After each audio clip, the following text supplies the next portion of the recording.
Hello बच्चों, मैं हूँ मेधा और आज हम अध्ययन करेंगे विज्ञान भारती सेकंड कक्षा 7 अभ्यास 2 रेसों से वस्त्र तक यूपी बोर्ड। तो आइए अभ्यास प्रश्न शुरू करते हैं, हल करने का प्रयास करते हैं। प्रश्न 1 है, निम्नलिखित प्रश्नों में सही विकल्प छांटकर अभ्यास पुस्तिका में लिखिए। यह बहुविकल्पी प्रश्न भी कहलाते हैं, जिनमें एक से अधिक विकल्प दिए होते हैं, जिनमें से एक जो सही वाला होता है वो हमको चुनना होता है। तो पहला प्रश्न है, का ऊन धारण करने वाले जंतु हैं। ऑप्शन है आ ऊंट तथा याक, बा अल्पेका तथा लामा, सा अंगोरा बकरी तथा कश्मीरी बकरी, द उपरोक्त सभी। अब हम यहाँ देखते हैं, जो भी जंतु यहाँ पर दिए गए हैं उनमें एक विशेषता होती है कि सर्दी के मौसम में उनके जो बाल होते हैं, रोए होते हैं, वो बड़े बड़े हो जाते हैं, जिससे कि वह ऊष्मा का कुचालक का कार्य करते हैं और शरीर की गर्मी को बाहर निकलने नहीं देते हैं। तो हम देखेंगे कि ऊंट, याक, अल्पेका तथा लामा, अंगोरा बकरी और कश्मीरी बकरी सभी में बाल पाए जाते हैं, जो कि सर्दियों में बड़े बड़े होते हैं और गर्मियों में इनकी छटाई कर दी जाती है और उसी से ऊन का निर्माण किया जाता है। जाएंगे उपरोक्त सभी के साथ।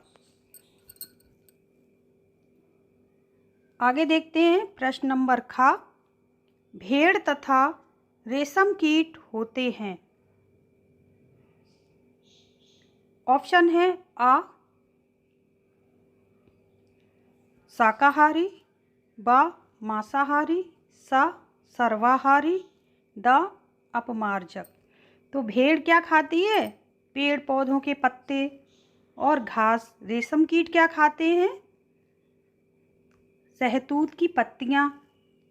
तो इससे हम पता लगा सकते हैं कि यह भेड़ और रेशम कीट कैसे हैं? शाकाहारी हैं। तो हम जाएंगे ऑप्शन आ के साथ, शाकाहारी। अगला प्रश्न है, भेड़ के रेशों की चिकनाई, धूल और गर्द निकालने के लिए की जाने वाली प्रक्रिया कहलाती है।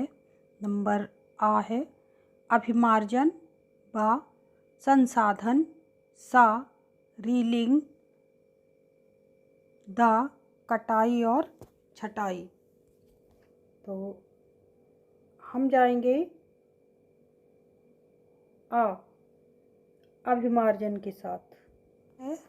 रेशम है मानव निर्मित रेशे, बा पादप रेशे, सा जंतु रेशे, दा उपरोक्त सभी।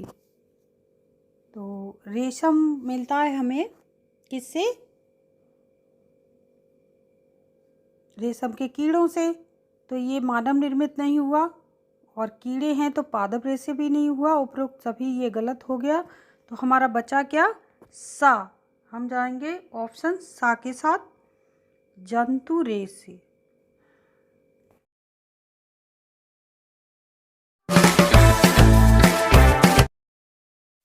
हेलो बच्चों, रिक्त स्थानों की पूर्ति कीजिए।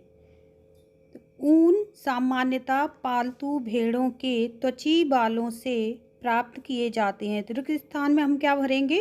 बालों से। अगला है खा, ऊन के रेशों के बीच वायु रुककर ऊष्मा की डैश का कार्य करती है। तो ऊन के रेशों के बीच वायु रुककर ऊष्मा की कुचालक का कार्य करती है, कुचालकता का कार्य करती है। अगला है गा, रेशम प्राप्त करने के लिए रेशम कीट पालन विज्ञान डैश कहलाता है। तो यहाँ हम भरेंगे सेरीकल्चर कहलाता है। रेशम कीट का पालन विज्ञान सेरीकल्चर कहलाता है। खा, प्यूपा के चारों ओर रेशम ग्रंथि से स्रावित पदार्थ से लिपटी संरचना डैश कहलाती है। तो ये कहलाती है कोकून, या कोया भी इसे कहते हैं। डा, प्रश्न नंबर डा, ऊन उद्योग के कारीगर डैश नामक जीवाणु द्वारा संक्रमित हो जाते हैं। तो यहाँ हम भरेंगे एंथ्रेक्स नामक जीवाणु द्वारा संक्रमित हो जाते हैं। तो ये था हमारा प्रश्न नंबर 2। इसमें मैंने जहाँ रिक्त स्थान है अंडरलाइन किए हैं रेड पेन से, तो आप लोग देख लीजिएगा। प्रश्न नंबर 3 का अध्ययन करेंगे। तो आइए देखते हैं। निम्नलिखित कथनों में सही कथन के आगे सही तथा गलत के आगे गलत का चिन्ह लगाइए। इसके अंतर्गत 5 प्रश्न दिए गए हैं जिसमें सही गलत के चिन्ह लगाने हैं। तो का के साथ जाते हैं। कश्मीरी बकरी के बालों से पश्मीना ऊन की शॉलें बनाई जाती हैं। तो आपको पिछले अभ्यास में हम बता चुके हैं कि कश्मीरी बकरी के बालों से पश्मीना की शॉलें बनाई जाती हैं। ये बिल्कुल सही उत्तर है। तो हम इस पे ऑप्शन जाएंगे सही के साथ। ठीक है, अगला देखते हैं खा।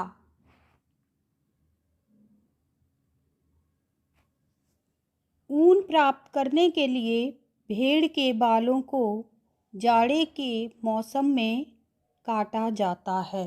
जाड़े के मौसम में बालों को बड़ा रखा जाता है जिससे कि जानवरों को सर्दी से बचाव हो सके, क्योंकि जो ऊन है या जो बाल हैं भेड़ के, वो क्या करते हैं, कुचालकता का कार्य करते हैं, शरीर की ऊष्मा को बाहर निकलने से बचाते हैं। तो ये गलत ऑप्शन है। गर्मियों में काटे जाते हैं जबकि सर्दियों में बड़े रखे जाते हैं, तो इसलिए ये हम जाएंगे गलत के साथ। अगला है गा। अच्छी नस्ल की भेड़ों को जन्म देने के लिए मुलायम बालों वाली विशेष भेड़ों के चयन की प्रक्रिया वर्णात्मक प्रजनन कहलाती है। तो ये बिल्कुल सही उत्तर है। अच्छी नस्ल की भेड़ों के लिए वर्णात्मक प्रजनन किया जाता है, तो हम जाएंगे सही के साथ। ये बिल्कुल सही है। अगला है गा। सिल्क का धागा प्राप्त करने के लिए प्यूपा से वयस्क कीट बनने से पूर्व ही कोकून को उबलते पानी में डाल दिया जाता है।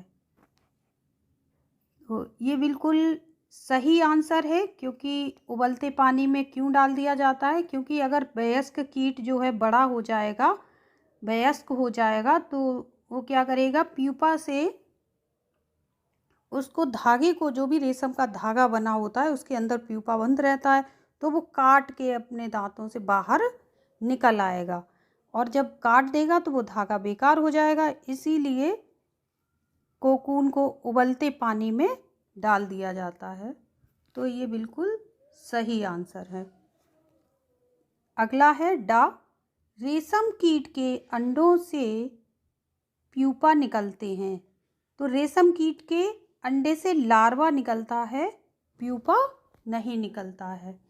तो ये ऑप्शन है हमारा गलत।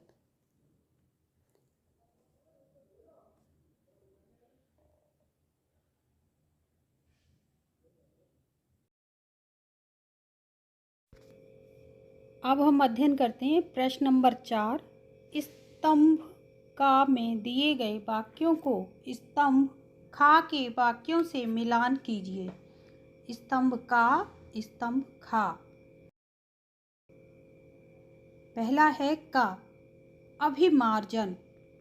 तो इसको हम देखते हैं। अभिमार्जन के सामने लिखा है रेशम कीट का भोजन। तो अभिमार्जन और रेशम कीट का भोजन, इसका कोई संबंध नहीं है। अगला है रेशम के रेशे का संसाधन। तो इसका भी कोई संसाधन, अभिमार्जन अलग अलग 2 प्रोसेस हैं। अगला है सा, रेशम के रेशे उत्पन्न करता है। अभिमार्जन से कोई भी रेशम के रेशे उत्पन्न नहीं होते हैं, तो ये भी गलत है। अगला है द, ऊन देने वाला जंतु। अब देखिए अभिमार्जन कोई भी ऊन देने वाला जंतु नहीं है। तो अगला है या, काटी गई ऊन की सफाई। तो अभिमार्जन को हम मिलाएंगे का को या से, काटी गई ऊन की सफाई। तो ये हमारा सही ऑप्शन है या। इसको हम यहाँ पर मैंने पहले से ही लिख रखा है सामने ही। अगला है खा, कोकून। अब देख पाठ में तो आपको पता होगा कि कोकून क्या होता है। रेशम के रेशे उत्पन्न करने वाला एक जंतु है। तो कोकून जो है सा से मिलाएंगे, मैंने पहले से यहाँ सा सामने लिखा हुआ है। गा है। अगला याक, याक क्या है? याक के जो बाल होते हैं वो बड़े बड़े होते हैं और याक के बालों को काट कर गर्मियों में हम ऊन का निर्माण करते हैं। तो ऊन देने वाला जंतु हो गया हमारा याक। तो ऑप्शन नंबर दा है इसमें। तो दा के साथ हम जाएंगे, यहाँ मैंने पहले से ही सामने लिखा हुआ है। अगला है घा, सहतूत की पत्तियाँ। सहतूत की पत्तियाँ, इस चैप्टर के अनुसार सहतूत की पत्तियाँ रेशम के कीट खाते हैं। तो रेशम की कीट का भोजन आ के साथ जाएंगे। आपने देखा है कि उसके सामने ही मैंने लिख दिया है। अगला है ड, रीलिंग। तो रीलिंग क्या होती है? अब हम अध्ययन करते हैं प्रश्न नंबर 5 का। निम्नलिखित प्रश्नों के उत्तर दीजिए। तो 5 का प्रश्न है, ऊन किसे कहते हैं? उन जंतुओं के नाम लिखिए जिनसे ऊन प्राप्त किया जाता है। उत्तर, ऊन भेड़, बकरी, ऊंट और कुछ अन्य जंतुओं की लंबी रोएं होती हैं, उन्हें ऊन कहा जाता है। इन जंतुओं की त्वचा से प्राप्त घने और मुलायम बालों को ऊन कहते हैं।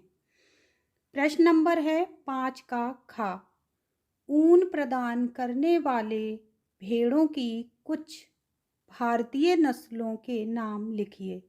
उत्तर, जम्मू कश्मीर के पहाड़ी क्षेत्रों में पाई जाने वाली अंगोरा बकरी तथा कश्मीरी बकरी। प्रश्न नंबर है 5 का गा, वर्णात्मक प्रजनन से आप क्या समझते हैं?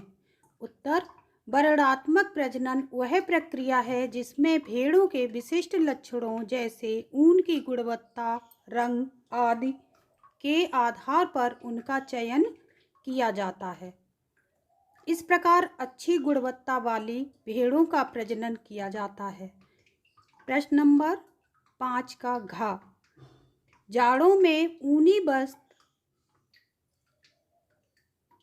को पहनना क्यों आरामदायक होता है? उत्तर, ऊनी वस्त्र गर्म होते हैं क्योंकि ऊन के रेशों के बीच वायु फंसी रहती है जो ऊष्मा की कुचालकता का कार्य करती है।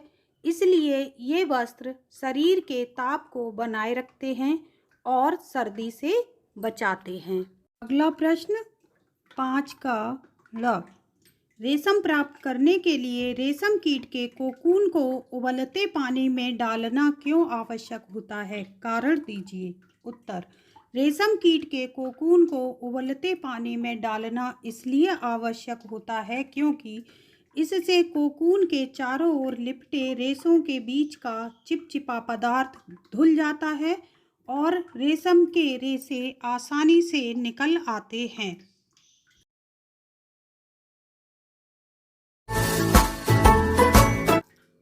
प्रश्न है 6, रेशम कीट के विभिन्न किस्मों से प्राप्त कुछ रेशम के रेशों के नाम लिखिए। उत्तर है, रेशम कीट के विभिन्न किस्मों से प्राप्त कुछ रेशे हैं टसर रेशम, मूंगा रेशम, कोसा रेशम और एरी रेशम आदि।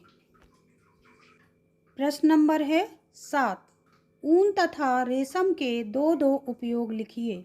उत्तर, ऊन से ऊनी वस्त्र और कंबल बनाए जाते हैं। रेशम से रेशमी वस्त्र और पैरासूट निर्मित किए जाते हैं। ये थे ऊन तथा रेशम के दो दो उपयोग। प्रश्न है 8। भेड़ के रेशों को ऊन में संसाधित करने के विभिन्न चरणों को क्रमानुसार वर्णित कीजिए। उत्तर: ऊन के निर्माण की प्रक्रिया निम्नलिखित चरणों से गुजरती है।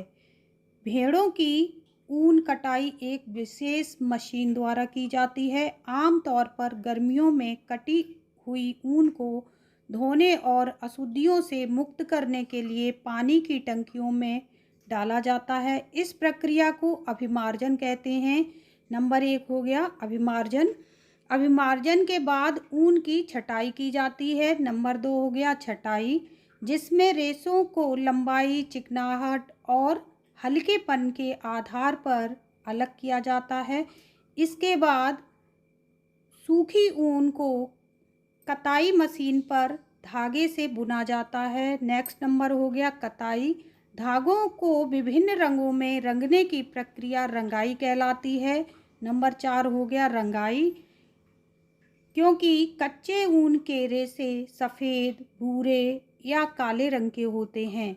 और अंत में 5वां नंबर है, अंत में रंगे धागों को सुलझाकर और लपेटकर ऊनी धागा बनाया जाता है। इस प्रक्रिया को रीलिंग कहते हैं।